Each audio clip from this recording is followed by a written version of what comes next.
Hey everyone, welcome back to the Tills4Thrills podcast, where we go over current events, family, life, military, and veteran life, and hobbies. Hit that like and subscribe button if you find this podcast to be informative or entertaining, and share it with your family and friends. This is our second episode, and we look forward to bringing you more quality content in the future. New episodes will be every week on Saturday, so stay tuned. Just to go over a recap, last week we went over friendships in the military, transitioning to civilian life, and navigating the VA and some of the hardships that come with it.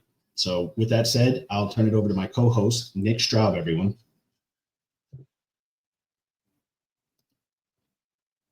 Hey, how's it going, everybody? My name's Nick. You might remember me from last week's episode where we kind of talked about the VA and kind of navigating those things. Here on this show, we aim to bring you quality content on the realities of what it's like to be a service member and a veteran. Comment down below what you guys think would be an interesting topic for us to discuss and go over in another episode. We'll be super interested in hearing and seeing what you guys have to say. Back to you, Julian. All right, yeah. So also, if you have any questions, comments, or concerns about the show, if you want to have an input as to maybe what we should do for our next topic, you can always email us at the Tills4Thrills podcast at gmail.com. So if you want to go ahead and reach out to us and maybe interact with us, you can. You can also follow us on Rumble at Krypton Kill, Facebook, the Tills4Thrills podcast, and YouTube is at Tills4Thrills. So we're going to go ahead and introduce our first guest for this evening. It's going to be Gunnar Christensen, who is, if you remember the last episode, an active duty member of the U.S. Army. He's also a medic. So go ahead, Gunnar. Hey guys, again, I'm Sergeant Christensen. I'm with the 1st Cavalry Division right now, and I'm active duty, and have been so for a rough number of years. So how are you guys?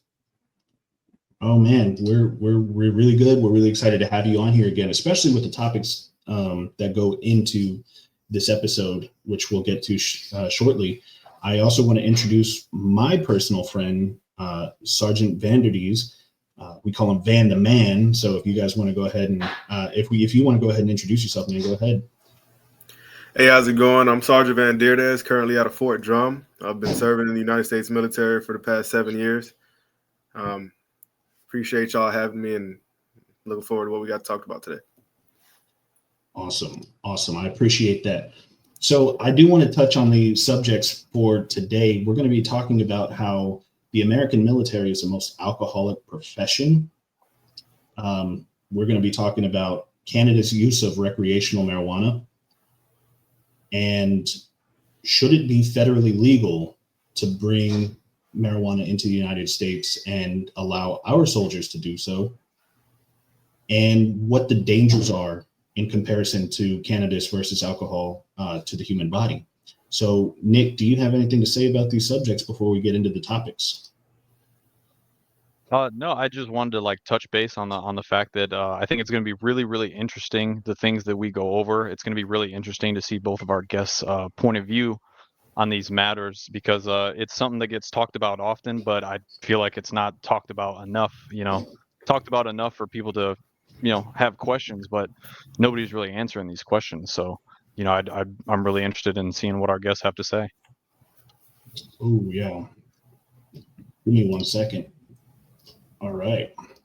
So, I mean, that's a very good point to be able to say, we're going to have a medical professional who's going to come on here and he's going to discuss some of those topics. And we're going to have, a very opinionated, very intelligent Sergeant Van the Man over here, who's going to give us his input as well. So go ahead and cue the panel, Nick, and we'll go ahead and get into some of these topics. Which one were you talking about specifically? Here, I got it. There you go. All right. So it looks like my camera's running a little slow today. I don't know what's going on. Maybe it's my network, but can you guys still hear me? Yeah. Loud and clear. Okay, so I want to get into, first and foremost, how the American military is the most alcoholic career choice that you can have, and let's talk about that culture push, right? So I kind of want to start with Sergeant Christensen. What have you seen as far as like the culture push and the barracks parties and like some of the kind of negative consequences of that lifestyle?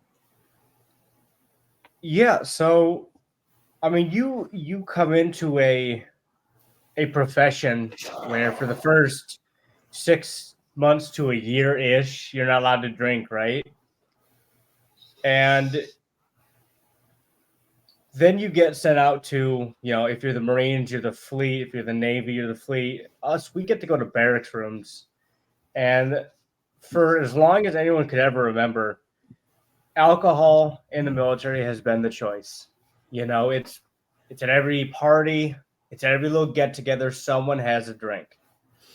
It's what you would say more so as a relief and a firewall to make sure that people are doing okay. And I mean, I've seen it from the time I was in the barracks. You go to a party and, whether there's other things there or not, that's up to the party. But the one thing there'll always be is alcohol in droves. It's an escape for a lot of people. It's the only Right. legal. It's the only legal escape in the military. And it's just so abundant that no one bats an eye about it. Oh, I go over to this party and they're chugging tequila or something, or they're making mixed drinks. Right. You right. know, So, you go over to the next party, and it's just so what you're saying is they're like essentially just binge drinking.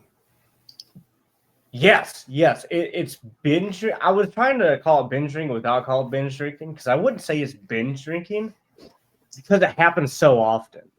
Binge drinking is more along the lines of every once in a while you just get absolutely shit faced. You are there for nothing else other than to get drunk. Whereas military, you can't really call it binge drinking anymore because it happens so always. Monday through Friday, you'll find those dudes at the barracks on post Right. who are having, at the minimum, a 6-pack. At the max, maybe they're killing an 18 rack or something. And then they wake up and they go to PT and they do it all over again. Is it just the beer? Because like I know a lot of soldiers who were just like, hey, let's get some liquor, like let's get some whiskey, let's get some brandy, let's get some, vodka, whatever it may be.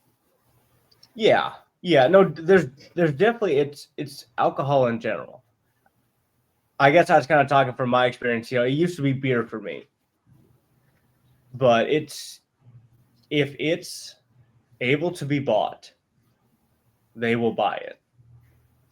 And I mean, in the military, if you're under 21, you still can't drink. There's we still have our laws, but we're in such a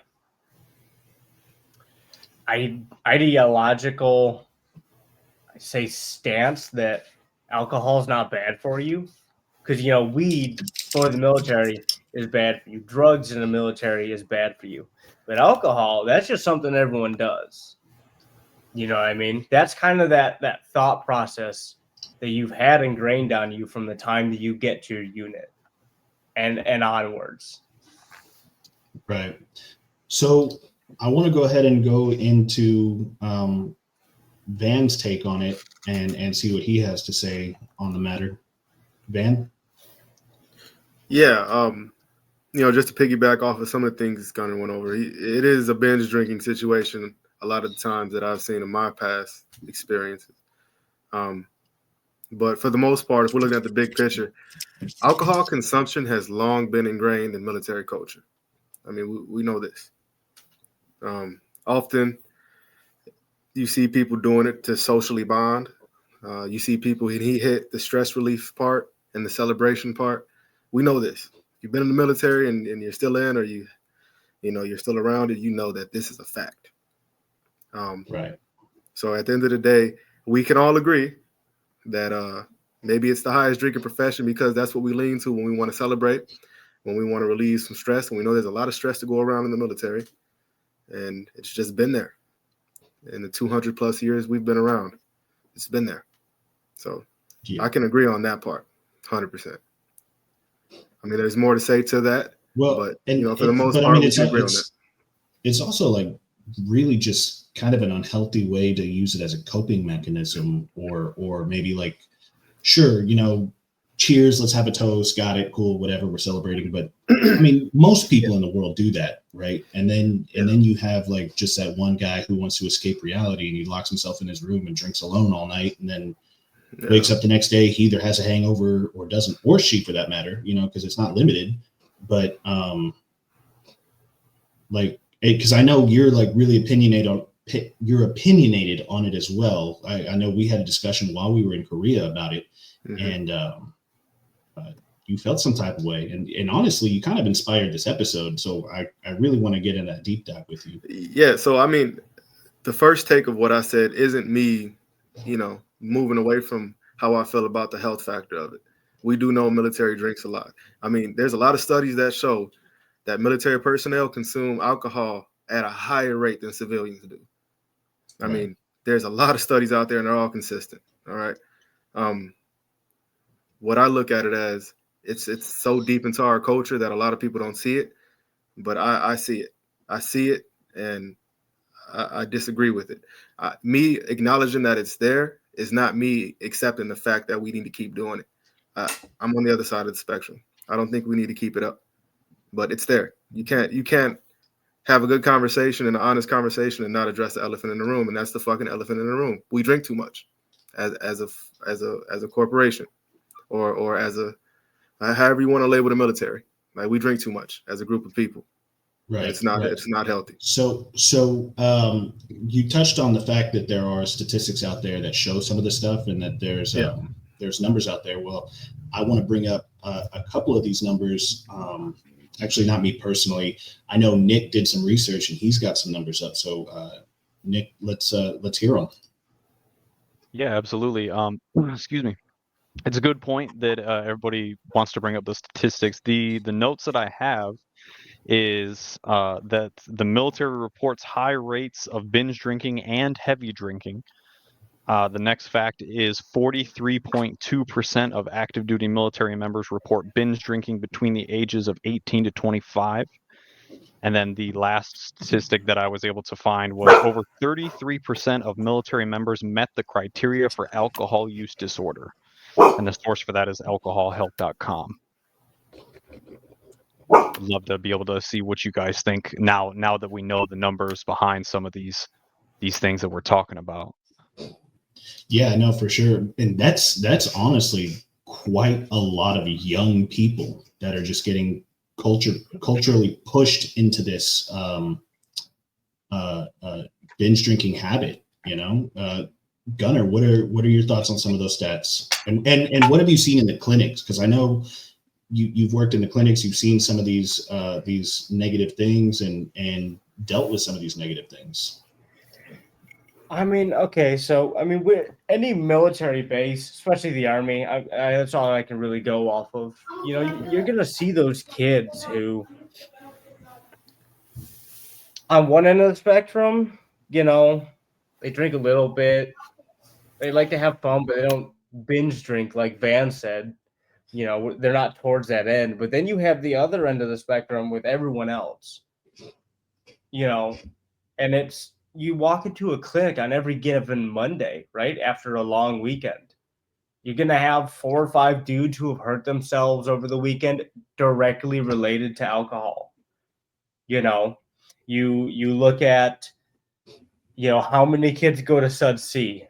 Not kids, my bad, soldiers. How many soldiers go to Sud C? And is it their first time? Well, then you look at, okay, did Sud C work?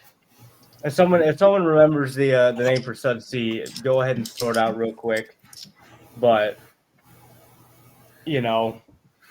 Sud C, for anyone who's not in the military, is Sud C and ASAP. It's our ability and the way the Army has designated the structure to help out these soldiers who need help with something, from alcohol to drugs. If you're having a problem with it, we don't inherently kick you out. We want to help you. We want to help everyone, right?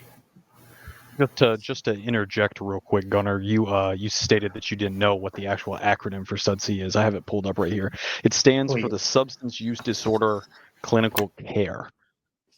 For anybody that is a civilian or doesn't know. Yeah. So, and then you have ASAP, which is the Army Substance Abuse Program. And like I was saying, you get these kids in there that are young, they're impressionable, they want to have fun, and the Army pushes you towards, if you have fun, here's the alcohol to have fun with. You know what I mean? Because everybody does it. And then you see, okay, I've got a new soldier who's already in trouble. He's underage drinking. There goes the first chapter of that kid's career, because whatever accomplishments he did are now overshadowed by the fact that he got caught underage drinking and was drunk. And now we look at him different. Yeah, it kind of, I think Nick and I were discussing it a little bit, where it was like, you could have a soldier that, is in like the motor pool, or, running around the military installation getting work done, and they're shining through as a hard worker, but then like on paper their leadership looks at them and they're like, oh, he's a terrible soldier, because they get written up and stuff. But I do want to cut over to Van here in a minute, and get his thoughts on some of it. So you have some of the largest population of young people in the military are who's getting caught up in this alcoholism, this binge drinking and stuff like that. But also, let's take a look at the veterans too, because I know a lot of veterans were heavy drinkers. Yeah, so when it comes to the veterans, I know a couple. I got a couple uncles, and my brother doesn't drink too much, but I know that, we all know about the liver disease, the heart issues, the cognitive decline, high rates of mental health disorder. It all plays a part. So if you're asking what it may affect because they've been doing it too much in their military career, that's the answer. And I think that's just clinically proven in general health. It is. I mean, mental health is a very broad spectrum, and that can be a whole different, forget a segment, that could be a whole different podcast in itself. However, when it comes to alcoholism, mental health, we can all agree, it hits you bad about 10, 15 years after the fact. And a lot of veterans, if they can't tell you, it's probably because they're going through it, and they can't break it down for you because they're going through it. And that's just what it is. Well, speaking of that, and before we get into the negative effects on the body, I do want to touch on cannabis as a potential alternative. I know the Canadian military back in 2018 legalized, I think it was October 2018, they legalized recreational use of cannabis, and the way they regulate it is their policy states they can't smoke it they can't smoke it within 8 hours before any duty, 24 hours before operating a weapon or vehicle, and 28 days before duty involving high-risk activities such as operating an aircraft, serving on a submarine, handling explosives, and performing high-altitude parachuting or diving, right? So I know Nick has a little bit more statistics on that, so I'm going to go ahead and turn it over to him. Yeah, absolutely. So you kind of touched on a lot of the main things that I was going to bring up, the 8 hours prior to duty, the 24 hours for a weapon and a vehicle, and then the 28 days, just like you said. What else I have is that I've found that no cannabis usage may occur while on foreign or domestic operations, and that the way that Canada's military kind of, moderates this stuff and kind of experiments with how it's going is they do blind drug testing, which is totally at random and anonymous. gauge drug use and to be able to improve the policy behind it. Hmm. And I know you had a fact about alcohol and veterans as well. So can you go ahead and discuss that? What's that? Say that again. You were breaking up. Oh, I'm sorry about that. So I said I also know you had a fact on alcohol and veterans as well. Yeah, absolutely. So what I have here is just kind of like a quick overview. It says that veterans are more likely than non-veterans to engage in heavy drinking, which, I mean, we kind of figured that already, right? And almost 2/3 of veterans entering treatment programs report alcohol as their most frequently used substance. And one study found that 65% of veterans entering treatment centers reported alcohol as the primary substance they misuse, nearly twice the rate of civilians. So that's kind of like a little fact on the alcohol side of things. Right. Okay, so let's see here. So we touched on the cannabis in the Canadian Army, or the Canadian Armed Forces, sorry. And then we touched on the alcoholism and what are some of your thoughts, Nick, on should cannabis be a legal alternative, or should, what do we do to mitigate the alcoholism? Well, I think a lot of it depends. I know that, you and I have kind of talked offline about this a little bit.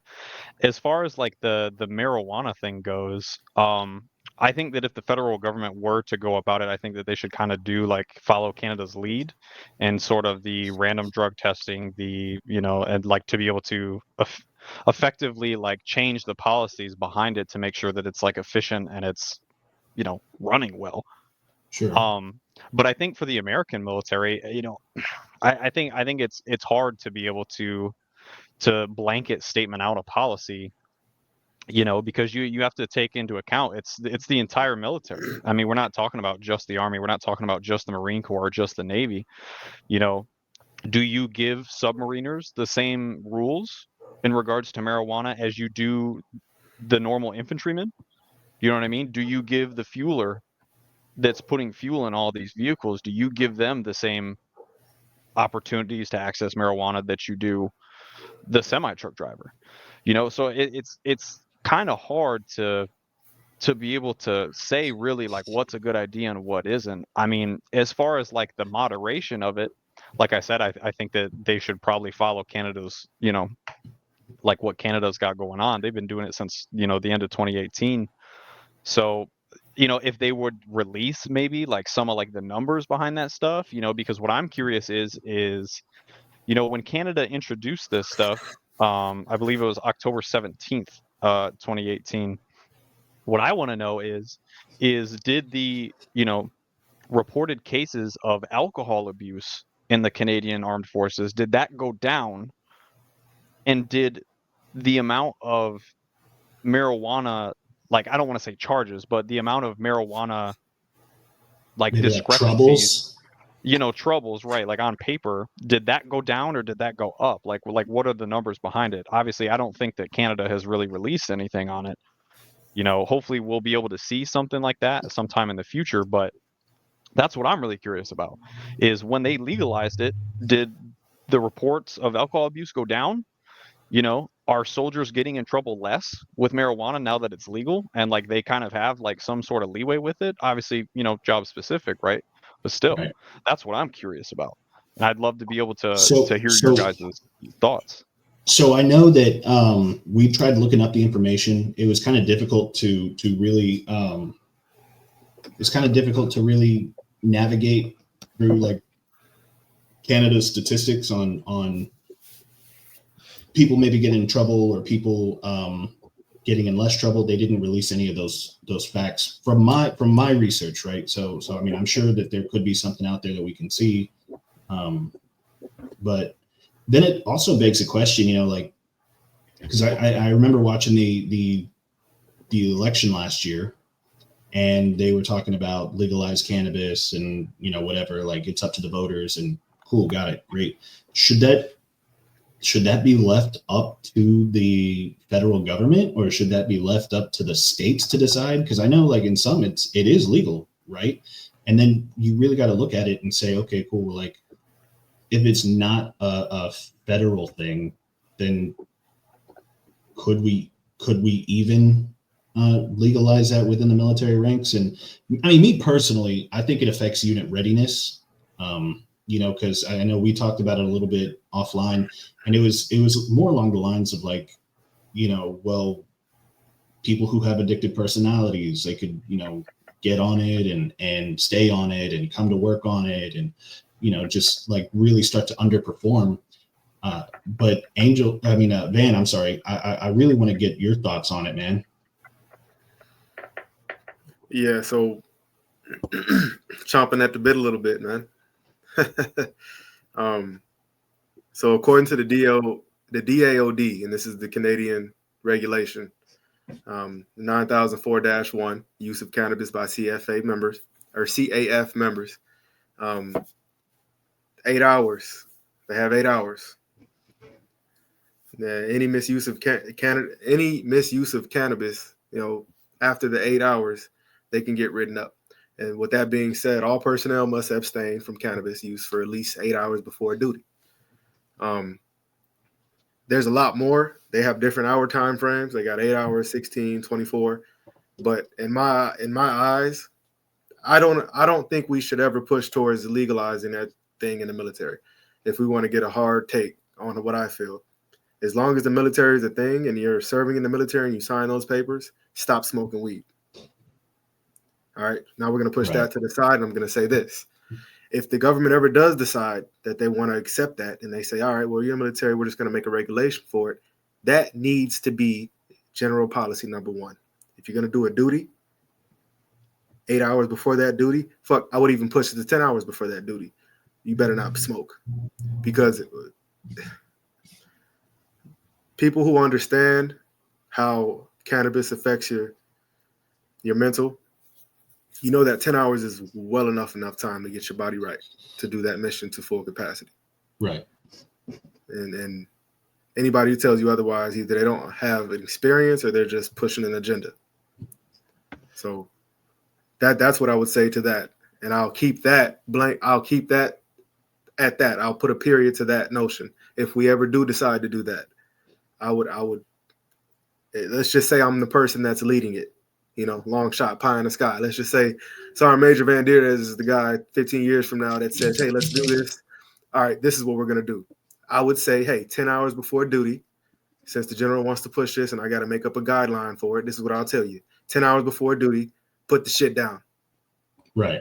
And if we come to work and I have this breathalyzer or whatever mechanism we have to test for it, and you have it in your system, you're getting paperwork, 1, and 2, we'll figure it out later. That's my idea about it. So a quick question for you, Van, because, you know, I just wanted to ask you this question since, you know, you said that you feel this type of way on this subject. What would you think it would look like if they did put out a general policy for the military that would allow them to utilize cannabis, whether that be ingestion, inhaling, whatever mode, right? What do you think that would look like for unit readiness and for, like, the levels of complacency in the enlisted and officer ranks? When you ask what it would look like, are you speaking in context of the regulation? What would the regulation look like? Or are you speaking in context of what would the idea of the culture look like? I guess maybe more of what I'm asking is what do you think the day-to-day as a leader would look like towards your soldiers, towards your guys and girls? Like, how do you think that would kind of shake down with, man, you know, complacency and Nick, and you things and of I that both nature? know it would fucking murky the water more than it has ever been. Like it you think the water's clear now? Throw St. Patrick's Day, throw a green fucking thing of dye into the water. It would make our job that much more harder. You have a bunch of sergeants who don't even know the full regulation as it is, as we stand. And then you throw a whole nother book into the play. Good luck. Yeah, I agree with that wholeheartedly. So I'm not saying this isn't me not discrediting everybody. Obviously, you're gonna have some who pick up and be like, all right, let's get it, let's do it, let's learn this. Then you're gonna have a lot that look at it like, well, fuck.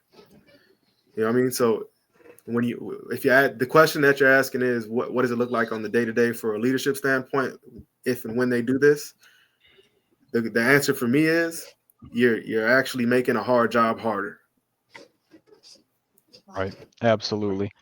And again, kind of with the same question, but a little bit different for you, Gunnar, because I know that you're some type of medical professional over there. What does it look like for you guys over there? Like are you guys seeing like a lot of like toxicology reports, and like you have a lot of people coming in to like the clinics, the TMCs, and the hospitals? What's kind of going on like the medical side of things, and in relation to the whole like drugs and marijuana in the military? What are you guys starting to see?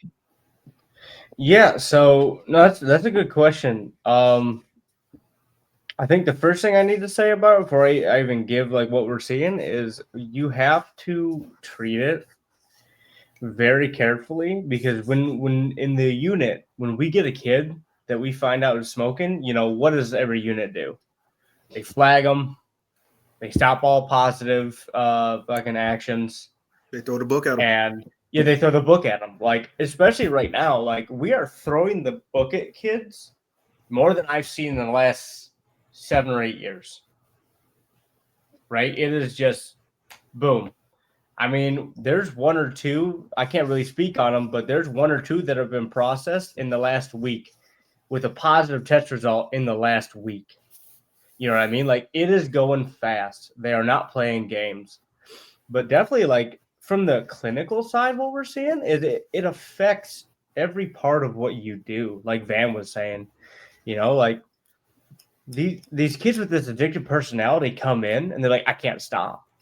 It's like, hey, why? Like, let's get to the root of this problem. Why can't you stop? You know what I mean? Because in the Army is a hard job. Our bodies hurt. Our minds hurt. You come home at the end of the day and you're just drained. I can see where they're going with it. I think anyone who's been around the block or lived any sort of life can see where they're coming from. But we can't do anything about it, especially, having it be illegal federally. So I do want to kind of get into it a little bit, because I mean, you're right. It's tragic, whenever somebody's going through something and they're not getting the proper help. And if they even are getting the proper help, sometimes it just doesn't work out for that individual, right? Like everybody's doing everything they can to help them, and then they're just not getting, what they truly need, right? And so then they turn to substances, whether it be alcohol, whether it be cannabis, whether it be cocaine, whether it be, just any like insert drug, right? Yeah.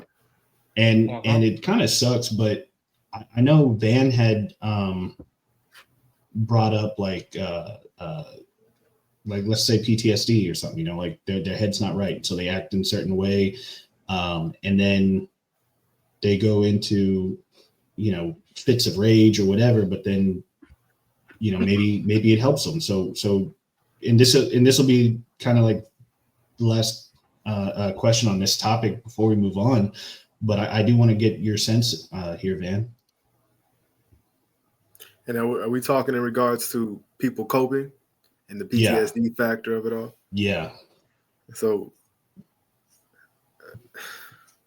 clinical studies are a mess with this. I mean, if you ever looked into it and you've seen like the studies they try to do with PTSD and alcohol. Well, I think what I'm getting at is your experiences rather than let's set statistics aside. Okay. Right? What's your experience? What have you seen in veterans that maybe have an issue that, cannabis actually could help somebody? Okay. Yeah. So without going too personally into it, we understand that alcohol and marijuana, they have 2 different effects immediately. Okay.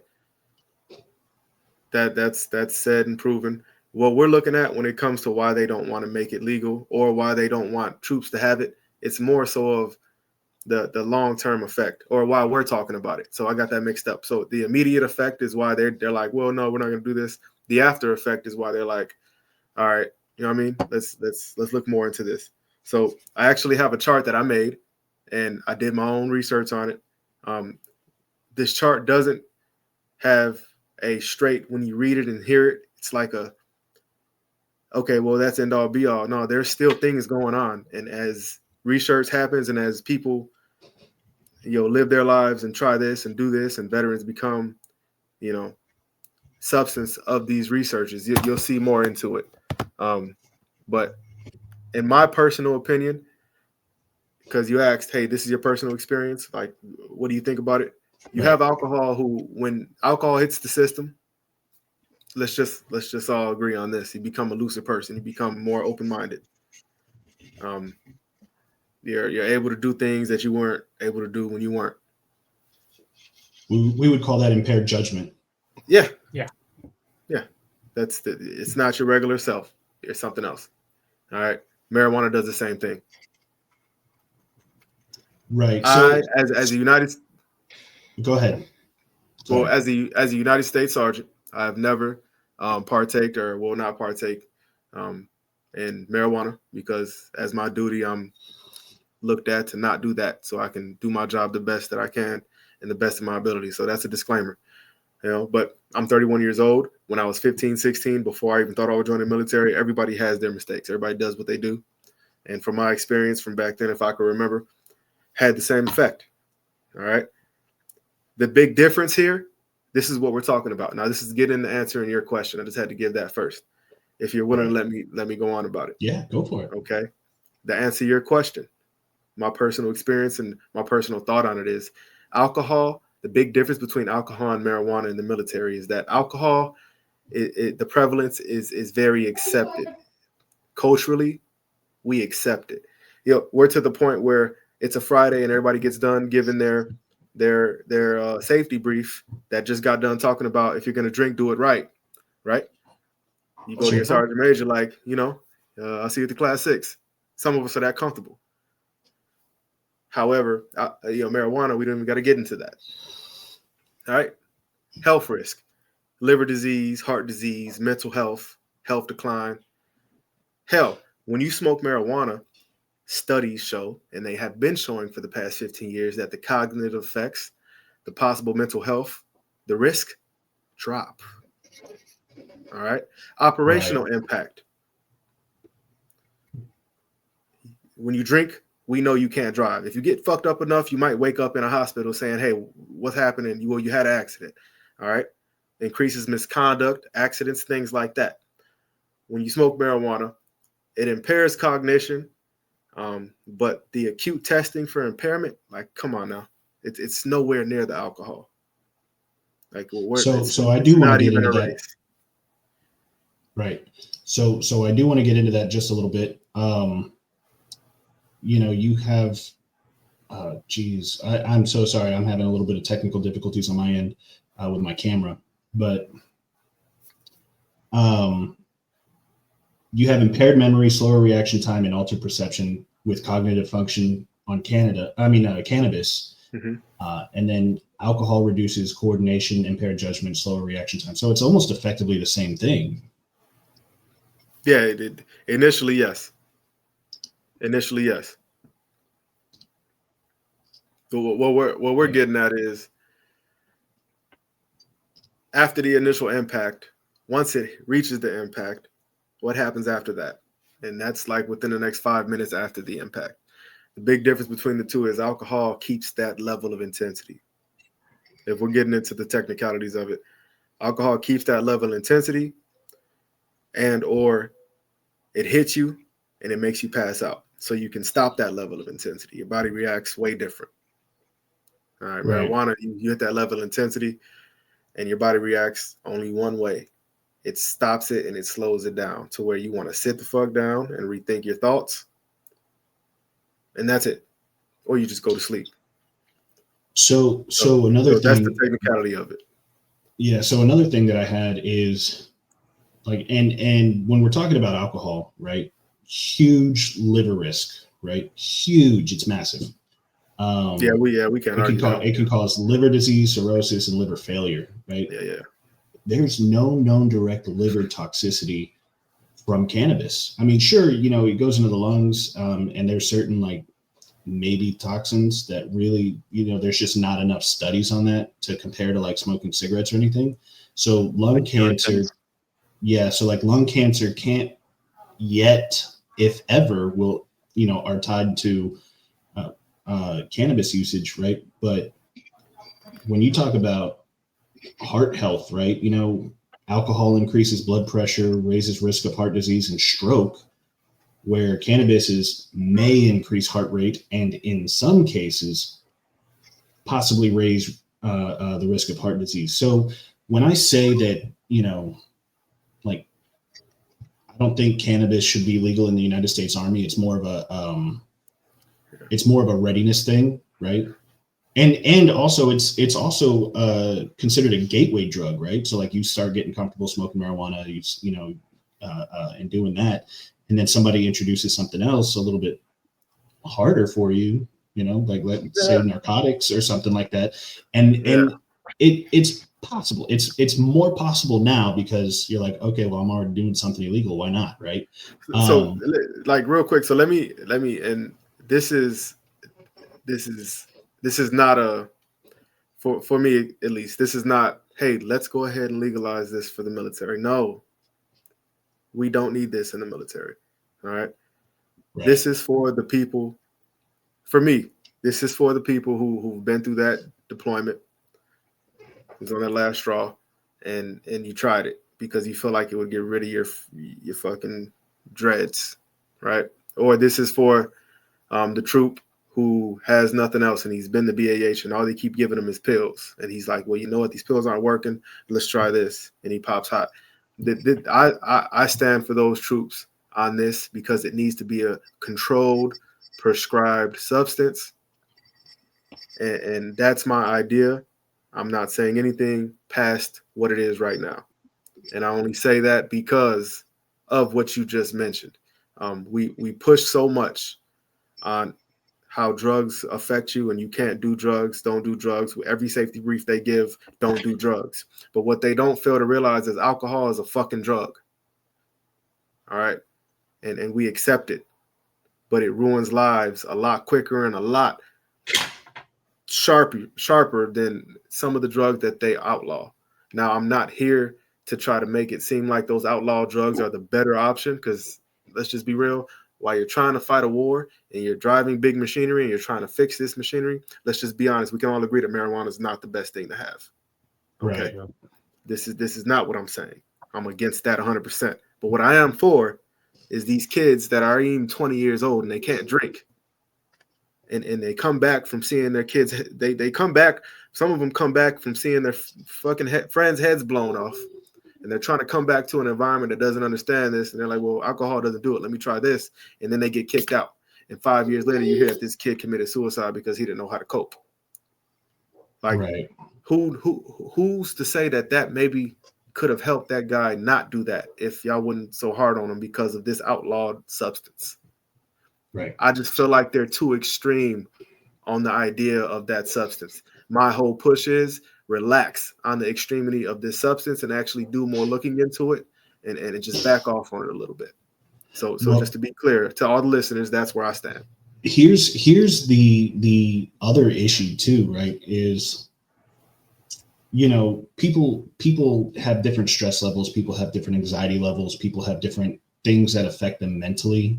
And like when you're talking about the military, it's always a lot of get up and go. You don't have time to grieve that friend of yours that you lost either overseas or to suicide last week because he, did whatever he did. Yeah, in some units, 100%. And so that's a really rough thing, right? And when you're not getting and let me tell you, man, behavioral health, where you go for like counseling or therapy or whatever in the military, it's a stigma, right? Like, oh, you're less of a soldier because you had to go do that, or you're less of a man because you had to go do that. And it's not right.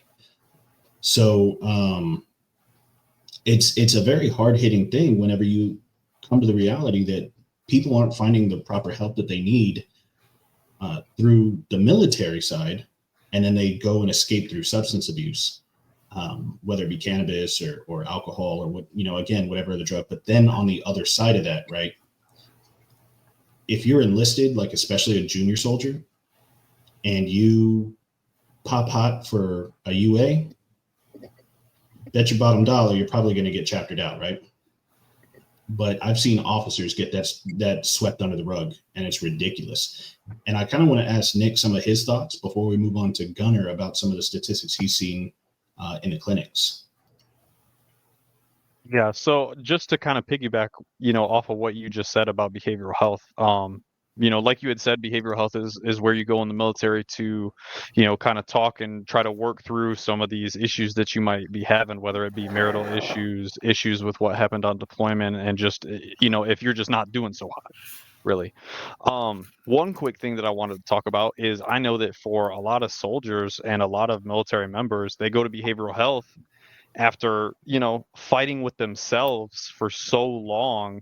I'm not going to go, I don't need to go, I'm fine, I don't need to go, and they fight with themselves about that for so long, and they finally just get beat down to the point where they're like, I'm going to go, and it's their bottom dollar, like you said, and then they go and they don't receive any help at all. It's either they get medication pushed down their throat, they get talked to crazy by the counselor or by whoever it is that is, quote unquote advocating for them. But then you really sit back and you look at it, they might have went through a year of counseling at behavioral health.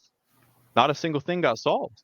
In fact, they might come out even worse, even more defeated, because they just fought with themselves for about 6 months before they even came in. They just spent a year in counseling and achieved absolutely nothing, so it's very easy for them to lean on the bottle, lean on the drugs, lean on all these different sort of things, because they don't have a real support system in place to be able to help them out. And a lot of people forget that when you join the military, for the person that joins the military, at least, their lives back home get put on pause. Everything that's happening back here in your hometown where you're from, in our minds, it's still the same, right? So we come home on leave, everything's totally different. These people are totally different. You might not even talk to some of these people. So when you're thinking about ways that you can moderate and kind of, help cope and deal with some of these things, a lot of times we don't even think about these people that we used to rely on, because a lot of times they aren't there, because everything's so different. So, it's really kind of garbage, if you think about it, because on one hand, like marijuana versus alcohol, like marijuana affects unit readiness, there's going to be signs of complacency, of laziness, you're going to have more accidents, you're going to have an increase in all these types of things. But also, at what point, like what Van said, at what point do you draw the line?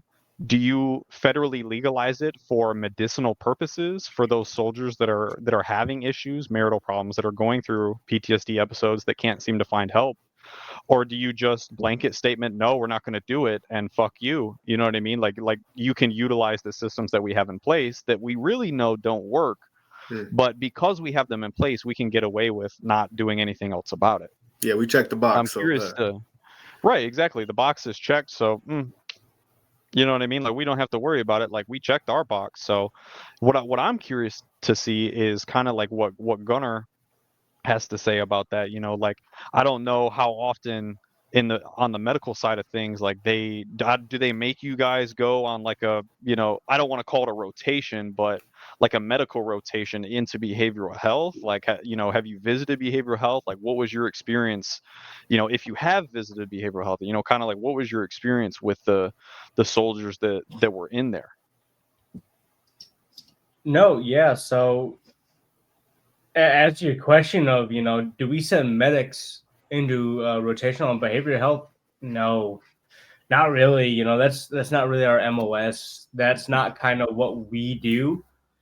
But, and I say that that's not what we do because on rotation, when you go overseas, you have a what do you call it? You have an embedded behavioral health team, EBH, with you And either your battalion or your brigade has one team, and then they'll splinter people off to be able to help you guys with this.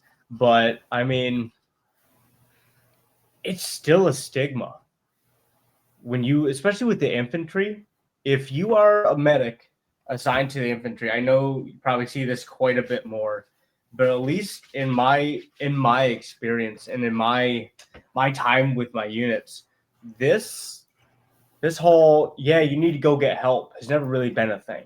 It's a problem, and it's something we tell guys after something bad has happened.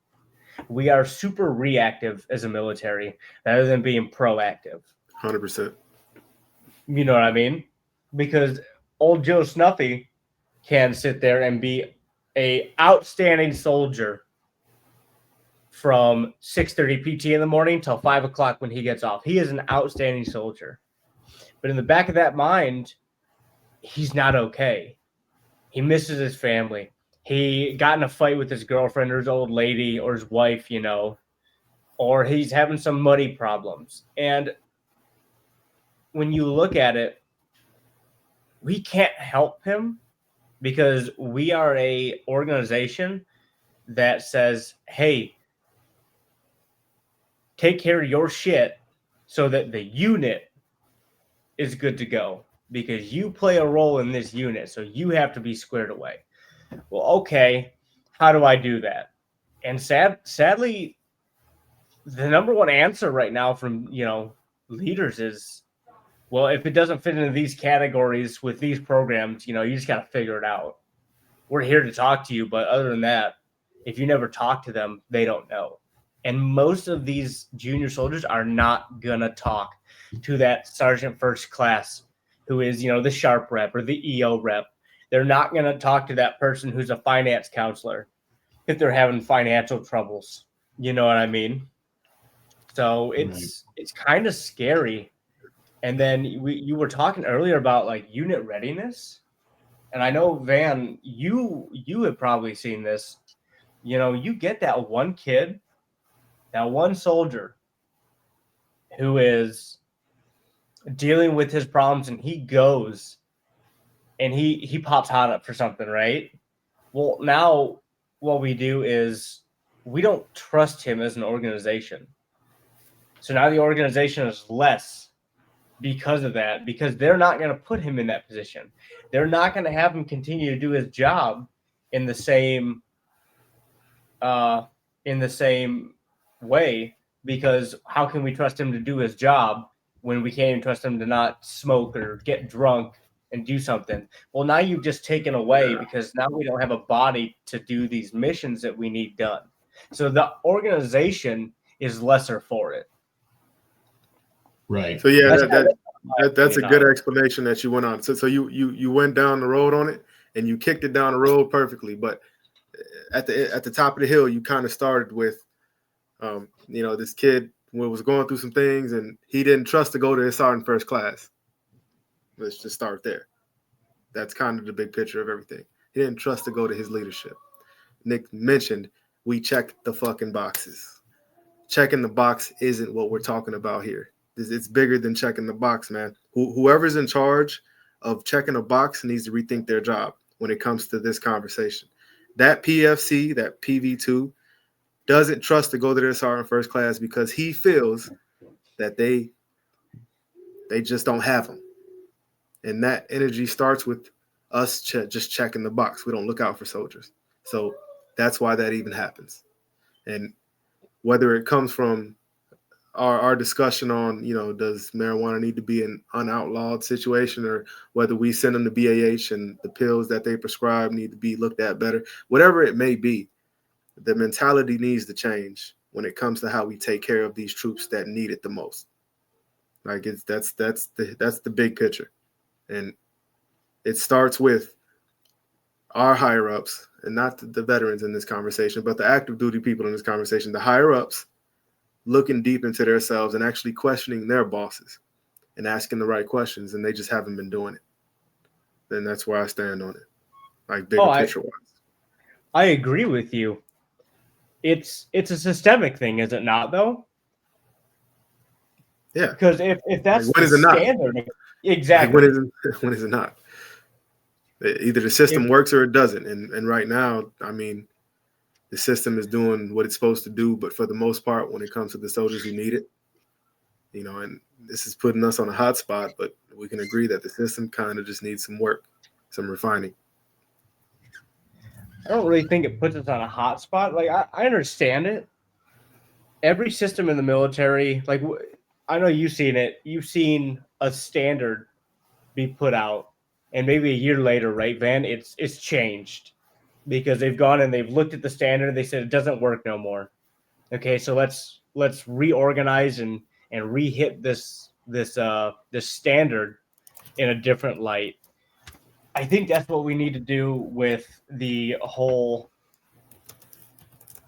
alcohol problem, the systemic alcohol problem in this organization. And I think it starts with holding our senior leaders down accountable.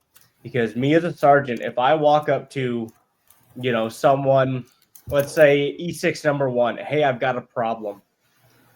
E6 number 1 might be like, I don't care. You are an NCO, you need to deal with it. Go look for help. Other places. But then I go to NCO, I go to E6 number 2, and it's like, hey, I've got a problem. Can you give me some advice? Because the advice is how I'm going to take care of my soldiers. Right? That's my job as an NCO. And all I care about, is he not going to give me the info? No, I'm going to go to someone else. Okay, but we need to be able to go and be like, hey, I'm needing some help. My guy needs some help. We need to get him in. Okay, Right. let's work this problem. Right. And I think that's definitely a great point. Just for the audience real quick, if you guys have any questions, comments, concerns, if you guys have anything that you think would be a good topic for us to talk about in one of the next episode, you guys can go ahead and shoot us an email at the Tills4Thrills podcast at gmail.com. We're going to try to read as many as we can. We'd love to hear from you guys. And like we said, anything that you guys find interesting, anything that you guys want to talk about, anything that you want us to talk about with somebody maybe specific on a certain topic, that's the place where you can go ahead and input that information. But, as for right now, everybody has made super, super valid and super great points. But I just kind of want to open it up for everybody to kind of talk about these things. Specifically, Van, I kind of wanted to ask you like what your thoughts as a leader were on how do you deal with soldiers that are in these positions when they need to go to behavioral health, and they need to go to behavioral health, but also in the back of your mind that behavioral health isn't going to do anything about them. I'm curious to see like a possible solution if you have any to some things like that. Yeah, just to start that off,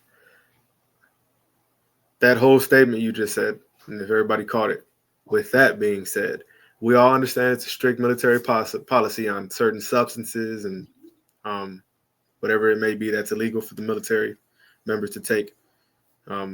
We understand this, but alcohol remains widely consumed despite its clear risk. So, to answer your question,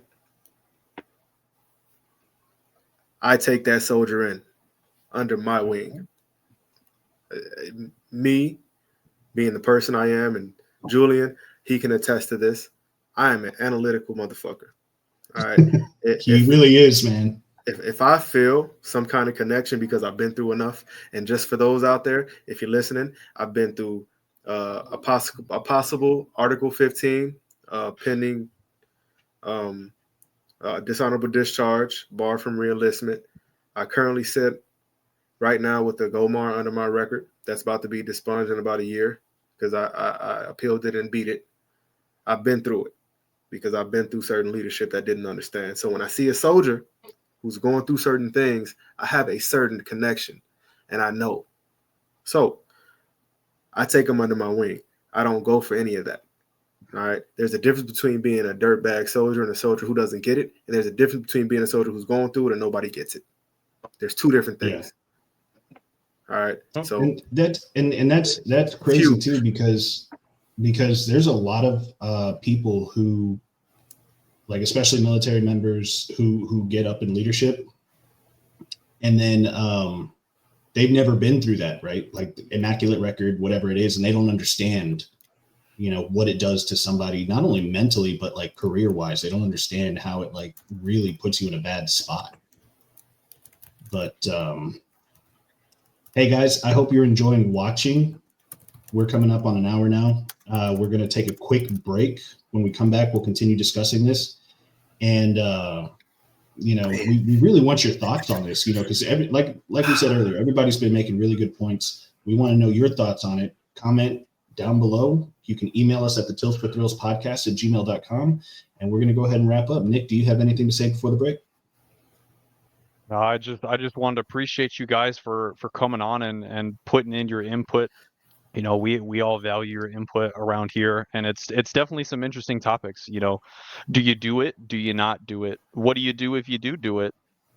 Kind of hard, because everybody has good points on both sides. There's sides for the negatives, there's sides for the positives. So, like I said, I just want to reiterate, I'm super thankful and glad that you guys were able to come on. And hopefully, we'll be able to catch up with you guys after the break, unless anybody else has anything to add. Do you guys have anything? yeah, I'm just good right to now. let you know, I won't be here after the break. Golly, look here. The two outstanding individuals that are hosting the show. Gunner, hopefully you become a host. I'm not sure. But Julian and Nick, let me tell you, man, y'all are doing great things, and great things are going to come from this podcast. So I'm not going to be here after the break, but I'll just let you know, keep doing what you're doing. Keep talking what you're talking, and just keep the same energy, man. I love it. Thank you for having me. And this has been awesome. I hate that I got to go. I hate this. So Yeah, no, I'll keep up with you on your text to, messages. yeah, we were trying to get this going a little earlier. We were just having some technical difficulties on our end, and some issues have been resolved, some issues haven't, but we're really trying. But with that said, hey guys, like, comment, subscribe, hit that bell icon, share with your friends and family. We really do appreciate everything, and we will see you soon.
Hey guys, welcome back. If you're still here, we appreciate having you guys.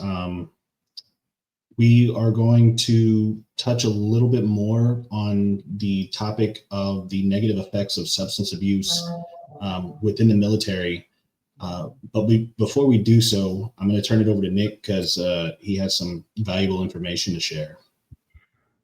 Yeah, absolutely, and I appreciate it. I just wanted to reiterate, just like we touched base on a couple times last episode, if you are a veteran in crisis, you need to talk to somebody, man. Call a buddy, call your parents, call family, call whoever you need to call. If you need to call somebody at the VA, the Veterans Crisis Line, just dial 988 and then press 1. They'll be able to get some stuff figured out for you. But like I said, if you're going through something or you need somebody to talk to somebody, man. We've lost too many people as it stands, and we would hate for this to be your last day on earth and then us to have to show up at your funeral crying and sobbing, because you didn't reach out, man. Anything after that, I think that I would probably add back towards the original topic of conversation. I think that like I said earlier before the break, I think everybody brought up really good, really valid points.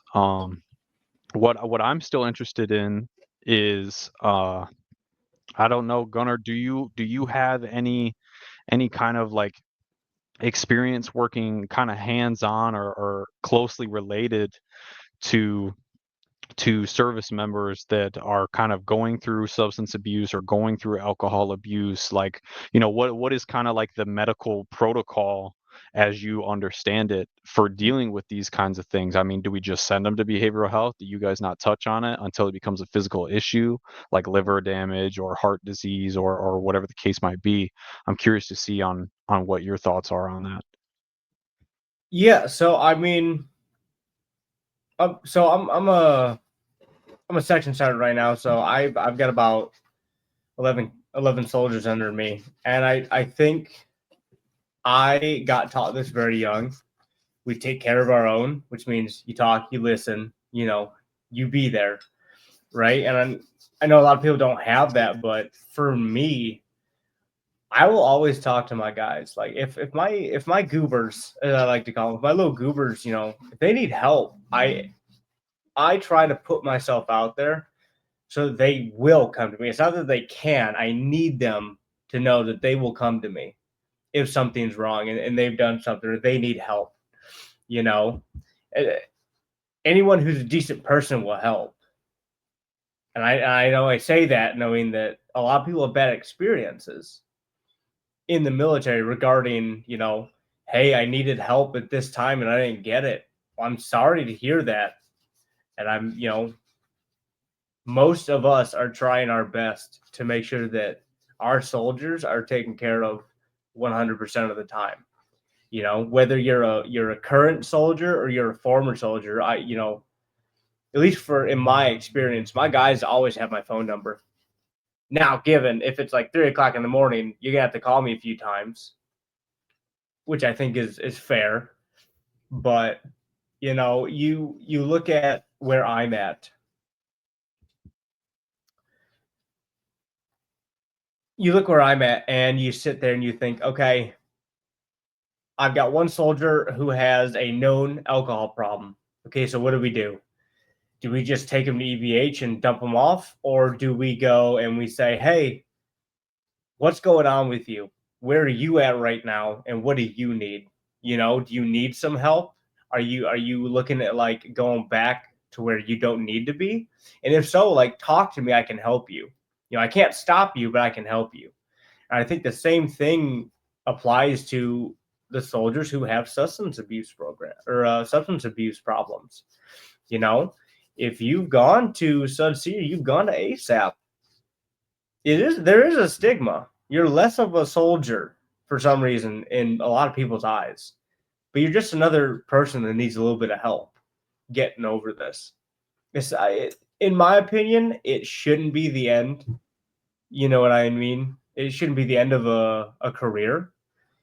Right. But it's getting to that point and breaking that so that we can have these kids who, if you mess up once or twice, dude, it's not the end of the world.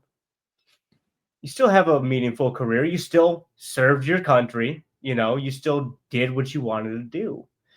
So, I mean, that's my opinion, my experience on it is I did want to ask real fast, because I know that you've worked in the clinics, right? Yes. And tell me what that substance abuse looks like behind the scenes, kind of, what you've seen come through the clinic and what you've treated, or maybe you've seen other people treat. I mean, if you can talk about it, of course. You can talk about it. I can talk about it, but we go into these people come to us when they're already at their lowest. You know what I mean? Right. These soldiers and these people who want to give back to their country and do the job that they were trained to do, they come to us and they're not okay. And it's hard to sit there and be like, hey man, if you let this go on for forever, you're not going to be okay. It's that hard talk of you need to stop, because what you're doing right now is going to affect you 5, 10, 15 years down the road. And so health-wise, what does that look like in the clinic? Like, so people suffering from alcohol poisoning, or like maybe somebody had an overdose on some substance, or what? I mean, obviously, like there's been no real studies to show or indicate that cannabis can be a substance you can overdose on, but there's opioids that soldiers have access to, and it's a very limited amount whenever we get like narcotics prescribed to us, but could people potentially, because I know that you got to start giving them Narcan as well whenever you give them narcotics and stuff. So what does that look like, and what have you seen as far as that kind of side of the argument goes? Yeah, okay. So I mean, I haven't really seen too much of that in the clinic, because you got to think like, well, we're just going to take the clinic out of this, because the clinic is more so, you need a little bit of help. You need to get treatment settled. Okay. You're talking more like the ER or the point of injury.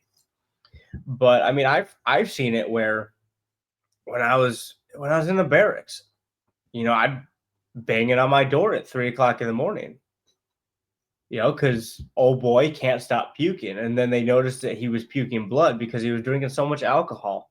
Well, hey man, I'm calling 911. I need you to understand that there's going to be a lot of people talking to you very quickly, and you're probably going to have your stomach pumped. You know what I mean? Right. Or old boy got so drunk that he decided to fight the wrong dude and got pieced up. Jesus. And now he's got a gash on his head because he hit the brick wall so fucking hard. You know what I mean? And then on the other side of that coin, you have the times where someone will come get you in your room, and one of your guys stopped breathing because they were hitting that vape that some random kid brought, and it's not THC anymore. It's not weed or anything. It's a synthetic drug that causes respiratory depression, and they don't know that. And then I'm sitting here and I'm like, oh my god, he's cyanotic, his lips are blue. How long has this been going on? What did he ingest, or what did he smoke? So I mean, that's a big thing in the Army right now that a lot of people aren't talking about. Is we have these kids who we have sheltered so much on the fact of don't do it, it's bad for you. Well, every kid's going to do what they do, right? So as soon as they do it in excess. We go back to talking with Van and that binge drinking. It's with everything. It's not just binge drinking, it's binge vaping, it's binge smoking cigarettes. You know what I mean? It's chewing tobacco. It's literally everything under the sun. They are going to do in excess. Yeah, like there's no moderation. Yeah, there's no moderation, right? Especially when you look at like MedCom and ForceCom. When you take MedCom out of the whole are the whole equation. You're left with ForceCom, which is just infantry, tankers, scouts, your medics, your mortars, your FSTs, your field service teams, or whatever they're called. Your mechanics, recovery assets, and they're all Type A hard chargers for the most part, who are going to get the mission done, but on the back end they're going to party hard, right? It's like party hardy type mentality. Right. And it's just getting to the root of that to be like, hey, you don't have to do all that. I know it makes you feel good, but you don't have to do all that. And that's what we fight every day is like, how do you tell another grown man or grown woman she can't do something? Right. So I do want to say thank you so much for coming on and discussing these topics with us. It's always a privilege to have you and your expertise behind it and everything. I do want to say you were a guest on the first show, you were a guest on this show. Mm-hmm. But we're probably not going to see you for quite a long time after this, huh?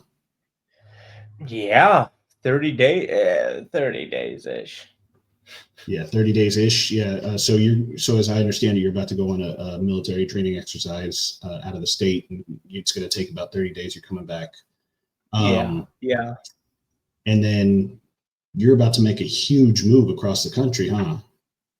Yeah. They got me going from one side of the country basically to the other side.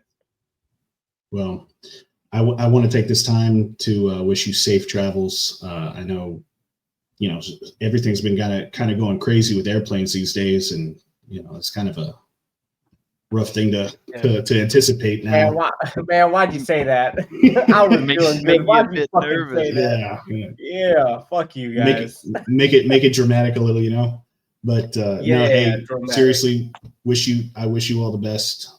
Safe travels. I look forward to seeing you when you come back and maybe having you on another podcast, because it's always a good time. Absolutely. With that said, though, we are going to start wrapping up here. We appreciate you, the viewers watching. Like, comment, subscribe, share with your friends and family if you find this information to be useful for you at all, or even just entertaining. We will be coming back next week with another episode, and we're pretty excited for this one. It's going to be kind of a hot topic, especially within the military and their veterans. So we can't wait to present it to you. Is there anything else that you'd like to say on the topic before we go, Nick? No, I mean, you pretty much hit the nail on the head there. The only thing I might add is that, like we've stated before, if you guys want us to talk about a specific topic, or if there's anything specific that you want to see in one of the upcoming shows, just shoot us an email at that little gmail.com, the Tills4Thrills podcast, and we'll be able to see if we can go ahead and make that happen. And Gunnar, was there anything else that you had to add? Is there anything that you wanted to say? No, I mean, thank you guys again for having me on. It's a pleasure every time I get to come on and, talk about something that, people should probably know about. So until next time, I'll see you guys later, right? Yeah. And I do want to touch on another thing before we get out of here.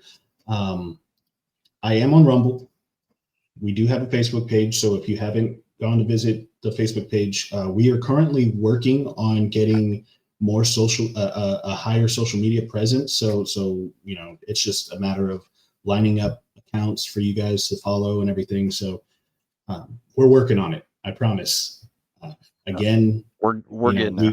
We love being able to discuss these topics and share it with you guys. It's really important to us that you guys as a viewer gets this information.